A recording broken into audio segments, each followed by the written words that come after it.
नमस्कार। मैं हूं प्रकाश हिंदुस्तानी। मुंबई के बॉलीवुड में दो कलाकार हैं, एक हैं सोनू सूद और दूसरे हैं अमिताभ बच्चन। सोनू सूद खलनायक हैं और Amitabh Bachchan superstar big B. ये दोनों ही कोरोना पीड़ितों की मदद के लिए काफ़ी काम कर रहे हैं। दोनों ही पवित्र आत्माएं हैं, दोनों के इरादे नेक हैं। लेकिन सोनू सूद ने सेवा भाव में इंतहा कर दी है। हाल यह है कि उनके बैंक अकाउंट खाली हो गए हैं, उनके परिवार के बैंक अकाउंट भी खाली हो गए हैं। जिस होटल को वे संचालित करते थे, उस होटल को उन्होंने कोरोना पीड़ित लोगों के लिए खोल दिया। उसमें उनके रहने की व्यवस्था की और अपने खुद के पैसे से हजारों लोगों को, हजारों आप्रवासियों को उनके घर पहुंचाने का बीड़ा उठाया। कई लोगों को उन्होंने निजी वाहनों से भिजवाया, सैकड़ों हजारों लोगों को बसों से भिजवाया। अनेक ट्रेन उन्होंने अपने पैसे से बुक की और उन्हें उनके घर पहुंचाया। यूपी, बिहार, झारखंड, हरियाणा, कश्मीर, राजस्थान, सब जगह उन्होंने पहुंचाया। यहाँ तक कि उन्होंने कई विमान हायर किए और ज़रूरतमंदों को उन विमानों से उनके घर पहुंचाया। इसके अलावा उन्होंने कोरोना पीड़ित परिवारों की मदद के लिए मकान बनाने के लिए पैसे दिए। उन्होंने बीमारों के इलाज के लिए पैसे खर्च किए। कई पीड़ितों के बच्चों की शिक्षा का खर्च खुद उठाया। कई लोगों को वाहन उपलब्ध कराए ताकि वे अपनी रोजी रोटी चला सकें। इस तरह अपने स्तर पर उन्होंने कई कार्य किए, इतने कार्य किए कि उनकी पूरी निजी अर्थव्यवस्था चौपट हो गई और अब वे किसी तरह कर्ज लेकर अपना कार्य चला रहे हैं। ये कर्ज लेकर भी वे सेवा कार्य में ही जुटे हैं। हाल ही में सोनू सूद ने अपनी 8 प्रॉपर्टी गिरवी रख दी। इन प्रॉपर्टीज को गिरवी रखकर उन्होंने 10 करोड़ रुपए का कर्ज लिया है। इन प्रॉपर्टीज में 2 दुकानें हैं और 6 फ्लैट्स हैं। ये सभी property Shiv Shankar apartment area में है, जो इस्कान जुहू के पास है। और इसी इलाके के पास सुपरस्टार अमिताभ बच्चन भी रहते हैं। अमिताभ बच्चन के कई प्रॉपर्टी जुहू इलाके में ही है। हाल ही में अमिताभ बच्चन ने अंधेरी वर्सोवा इलाके में 31 करोड़ रुपए से एक प्रॉपर्टी खरीदी। ये प्रॉपर्टी 5184 वर्ग फीट की है और ये प्रॉपर्टी एटलांटिस बिल्डिंग में है, 27वें और 28वें मंजिल पर। यहाँ से समुद्र दर्शन होता है और ये बहुत बेहतरीन प्रॉपर्टी ऐसा कहा जाता है।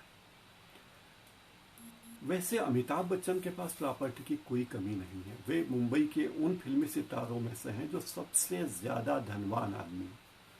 अमिताभ बच्चन पहले प्रतीक्षा बिल्डिंग में रहते थे, जहां उनके साथ उनके पिता हरिवंश राय बच्चन और माता तेजी बच्चन भी रहते थे।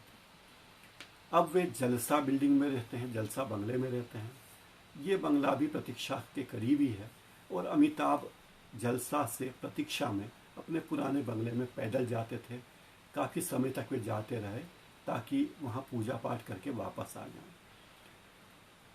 प्रतीक्षा में अमिताभ बच्चन ने अपने माता और पिता के जो कक्ष थे उनको वैसे ही सजो कर रखा है उनकी स्मृति में, उसमें कोई छेड़छाड़ नहीं की।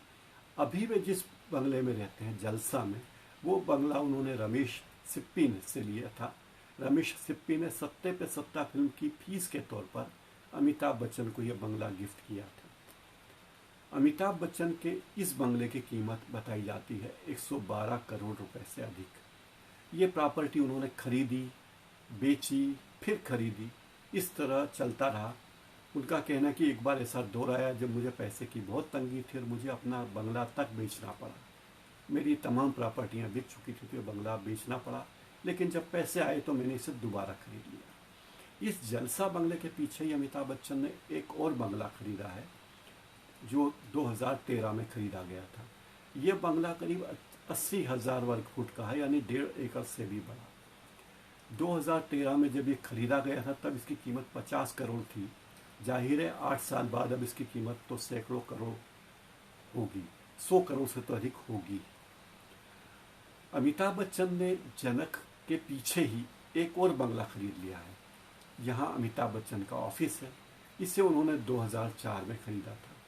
तब इसकी कीमत 40 करोड़ थी। इसके 2 फ्लोर केवल अमिताभ बच्चन के लिए सुरक्षित हैं। यहाँ अमिताभ बच्चन का ऑफिस है, जिम है, उनका आरामगाह है, उनकी लाइब्रेरी है और एक आईसीयू का यूनिट भी उन्होंने अपने बंगले में अपने लिए रखा। इसके अलावा अमिताभ की वत्स नामक एक प्रॉपर्टी है, कमर्शियल प्रॉपर्टी, जो उन्होंने सिटी बैंक को किराए पर दे रखी। इससे उनको काफ़ी अच्छा किराया आता है। इतनी प्रॉपर्टी के अलावा जुहू में ही, जहाँ अमिताभ के ये बंगले हैं, उनके 2 बड़े बड़े फ्लैट्स हैं। एक फ्लैट की कीमत तो करीब 40 करोड़ है, दूसरा फ्लैट भी करोड़ों में है। कुछ साल पहले उन्होंने अपनी पत्नी जया को फ्रांस में एक प्रॉपर्टी खरीद कर गिफ्ट की थी, क्योंकि जया बच्चन को फ्रांस का फैशन बड़ा पसंद है और वे वहाँ अक्सर जाना पसंद करती हैं। तो अमिताभ ने अपनी पत्नी को गिफ्ट किया, अब फ्रांस में एक प्रॉपर्टी खरीदी, उसको गिफ्ट किया। उनको लगता था कि ये उनकी पत्नी के लिए बेहतरीन गिफ्ट है। इसके अलावा अमिताभ बच्चन के पास लखनऊ में प्रॉपर्टी है, बाराबंकी में प्रॉपर्टी है, भोपाल में प्रॉपर्टी है। ये भी बताया जाता है कि उनके पास नोएडा, अहमदाबाद, गांधीनगर और पुणे में बड़ी मात्रा में ज़मीनें हैं। इन ज़मीनों की कीमत ही 114 करोड़ रुपए से ज़्यादा बताई जाती है। इसके अलावा अमिताभ बच्चन के पास 75 करोड़ रुपए की कमर्शियल प्रॉपर्टी भी है। इसके अलावा उनके पास इलाहाबाद में एक पुश्तैनी मकान भी है, जिसे उन्होंने एक एजुकेशनल ट्रस्ट को दे दिया है। यानी प्रॉपर्टी उनकी है, पर अब वे उस पर कोई अपना दखल नहीं रखते। अमिताभ बच्चन का कहना है कि मेरी इतनी प्रॉपर्टी देखकर लोग मुझे कहते हैं कि मैंने कोरोना पीड़ितों की मदद नहीं की। ये बात गलत है। मैं दान में पूरा भरोसा करता हूँ और मैंने भी करोड़ों रुपए दान दिए हैं, लेकिन मैं अपने दान का प्रचार नहीं करता। मैं ये मानता हूँ कि अगर बायां हाथ कुछ दान दे तो दाहिने हाथ को भी उसका पता नहीं चलना चाहिए, और दाहिना हाथ अगर किसी की मदद करे तो बायां हाथ उससे अनजान रहे। मैंने बहुत सारे चैरिटी के काम किए, ऐसा अमिताभ बच्चन ने सोशल मीडिया की पोस्ट पे लिखा था। उन्होंने लिखा कि पिछले साल जब कोरोना में प्रवासी मुश्किल में थे, तो उन्होंने 1 महीने तक करीब 4 लाख लोगों को खाना खिलाया। या आप अंदाज लगा लीजिए कि 4 लाख लोगों को 1 महीने तक खाना खिलाने की लागत कितनी आई होगी, लेकिन मैं उसका कोई प्रचार नहीं करना चाहता। इसके अलावा पुलिस कर्मचारियों के लिए, अस्पताल कर्मचारियों के लिए और कोरोना वॉरियर्स के लिए उन्होंने हज़ारों की संख्या में मास्क और पीपीई किट्स खरीदकर दान दिए हैं। प्रवासी मजदूरों को खाना खिलाने के लिए उन्होंने अपनी बेटी श्वेता के साथ मिलकर एक बड़ी राशि डोनेट की थी। जो प्रवासी मजदूर पिछले साल अपने घरों को जा रहे थे, उनके लिए अमिताभ बच्चन ने 30 बसें बुक कराई थी। मुंबई से यूपी के लिए पूरी ट्रेन उन्होंने बुक कराई थी, जिसमें करीब 2800 प्रवासी अपने अपने घर गए थे। इसके अलावा इंडिगो एयरलाइन की 3 फ्लाइट्स उन्होंने बुक कराई थी प्रवासी मजदूरों के लिए, कि वे अपने अपने गांव में पहुंच सकें और अपने परिजनों के बीच रह सकें। दिल्ली के गुरुद्वारा प्रबंधन कमेटी को भी पिछले साल अमिताभ ने 2 करोड़ रुपए का दान दिया था, इस आशा में कि वे कोरोना पीड़ितों की मदद करेंगे, और उनकी मदद की जा रही है। अमिताभ बच्चन का कहना है कि मेरी पूरी दिलचस्पी सेवा कार्यों में है और मैं उस सेवा कार्य कर रहा हूँ, लेकिन प्रचार नहीं करता। अब आप देखिए, 2 बॉलीवुड के कलाकार सेवा कार्य कर रहे हैं। एक विलेन है जिसे लोगों ने हीरो बना दिया है, और हीरो भी ऐसा बनाया कि उसे फिल्में अब छीनी जा रही है, क्योंकि उसकी छवि एक हीरो की बन गई है। तो विलेन की भूमिका में वो काम कैसे करेंगे, प्रोड्यूसर को ये बात अखर रही है। और एक सुपरस्टार हैं जो प्रॉपर्टी खरीदते जा रहे हैं और लोगों की मदद भी करते जा रहे हैं। उन दोनों को हमारी ओर से शुभकामनाएं कि वे इस तरह के कार्य करते रहें और आगे भी वक्त आने पर समाज को अपना असली चेहरा दिखाएं, उनकी मदद का हाथ बढ़ाते रहें। आज इस वीडियो में इतना ही। कृपया मेरे वीडियो को लाइक कीजिए, सब्सक्राइब कीजिए और बेल आइकन ज़रूर दबा दीजिए, ताकि मेरे वीडियो के नोटिफिकेशंस आपको मिलते रहें। नमस्कार।